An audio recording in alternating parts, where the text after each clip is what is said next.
Assalamualaikum warahmatullahi wabarakatuh. Perkenalkan, nama saya Dimitri Abimanyu Adelian Daniawan dari kelas E dengan NIM 25000242331. Di sini saya akan mereview buku sosiologi hukum yang dibuat oleh Prof. Dr. Fitriatus Solihah SHMH, bab 3. Dalam bab 3 terdapat 3 subbab, yaitu tokoh Eropa Barat, tokoh Amerika Serikat, dan positivisme hukum dan masalahnya. Mari kita review. Oke, yang pertama A, tokoh Eropa Barat. Yang pertama ada tokoh yang bernama Karl Marx 1818 hingga 1883. Karl Marx memandang hukum sebagai bagian dari suprastruktur yang dibentuk oleh kepentingan ekonomi kelompok kapitalis. Menurut Marx, hukum tidak bersifat netral. Hukum dibuat untuk mempertahankan kekuasaan ekonomi kelompok dominan dan melanggengkan sistem produksi yang eksploitatif.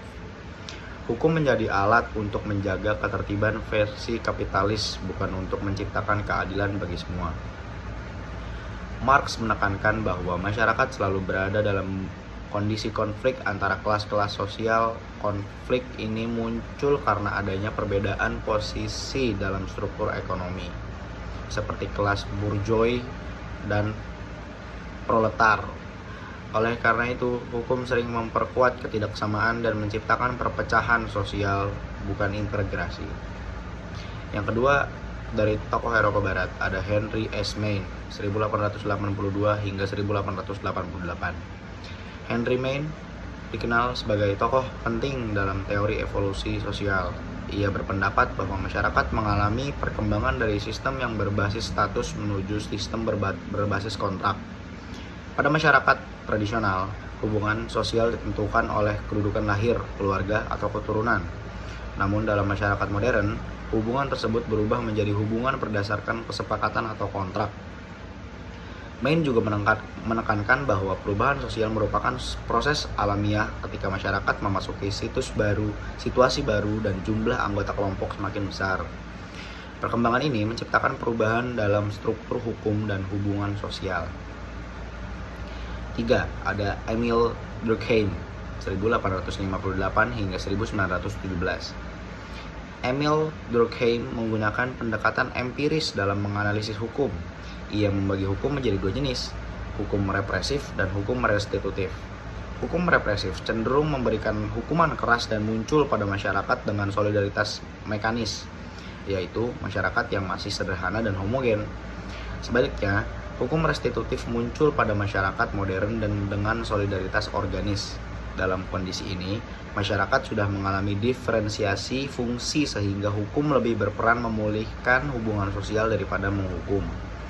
Pembagian ini menunjukkan hubungan antara bentuk masyarakat dan bentuk hukum yang berlaku di dalamnya. Keempat, ada Max Weber 1864 hingga 1920. Max Weber melihat hukum sebagai sistem aturan yang ditegakkan melalui penggunaan kekuasaan. Ia mengembangkan tipologi hukum berdasarkan formal, substantif, dan rasional irasional.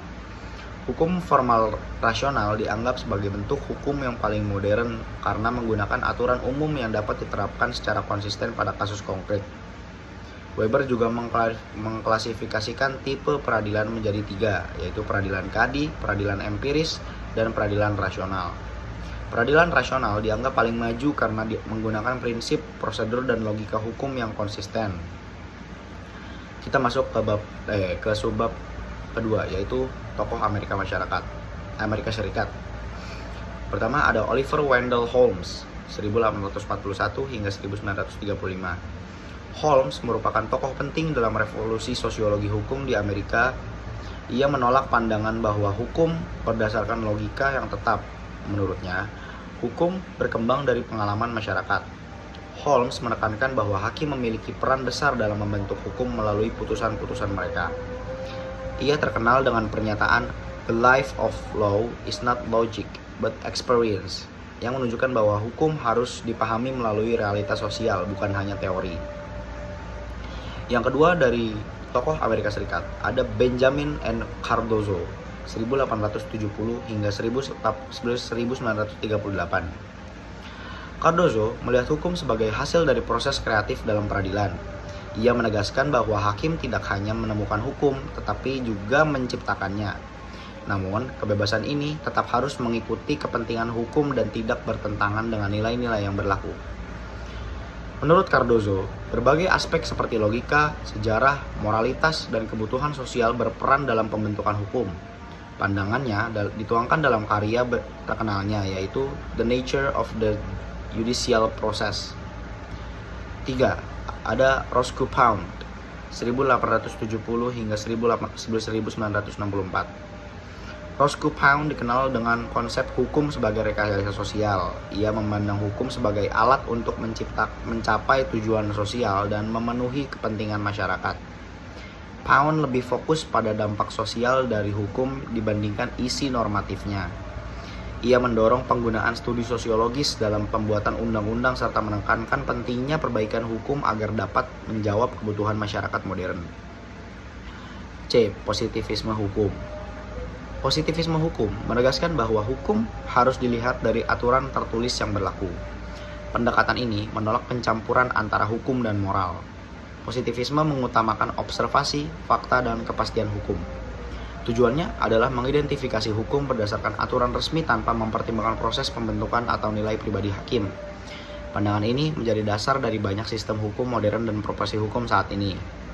Hukum seringkali dikatakan sebagai memiliki karakter beraspek ganda yang dapat diekspresikan dalam berbagai macam cara, sehingga hukum terdiri dari beberapa preskripsi, dalil-dalil yang harus menentukan cara subjek-subjek hukum harus berjalan.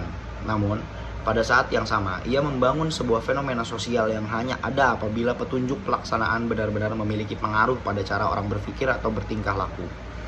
Ia merupakan solemn dan sane, harus dan ada. Ia dipandang sebagai mengajukan masalah untuk dianalisis, karena meskipun hukum itu merupakan norma preskriptif sekaligus fakta empiris, kedua kategori ini saling meniadakan satu sama lain secara logis.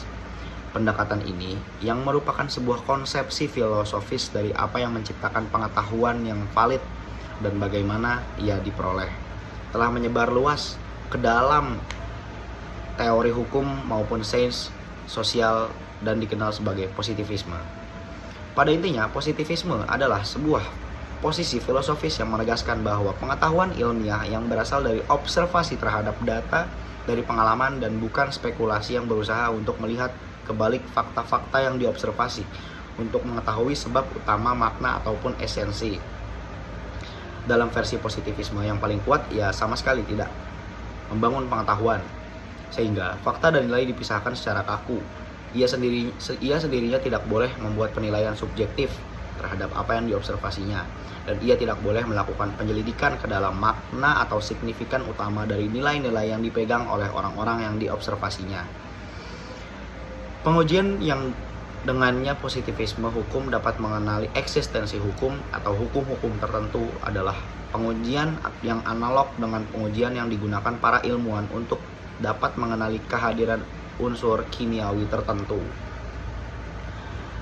Positivisme hukum berusaha mencari pengujian hukum yang memungkinkannya untuk mengidentifikasi data hukum sejauh mungkin tanpa melihat kebalik peraturan-peraturan legislatif tersebut, yakni kepada proses pembentukannya dan tanpa mempertimbangkan sikap-sikap atau nilai-nilai yudisial. Positivisme adalah sebuah pondasi filosofis modern utama dari pengetahuan hukum profesional, sebuah bentuk pengetahuan yang akan dipertimbangkan dari sudut pandangan sosiologis. Baik, mungkin kurang lebihnya itu saja yang bisa dapat saya sampaikan dari bab 3 dari buku Sosiologi Hukum bab 3 yang dibuat oleh Prof. Dr. Fitriatus Solehah SHMA ini. Kurang lebihnya mohon maaf. Wabillahi taufiq wal hidayah. Wassalamualaikum warahmatullahi wabarakatuh. Peace out.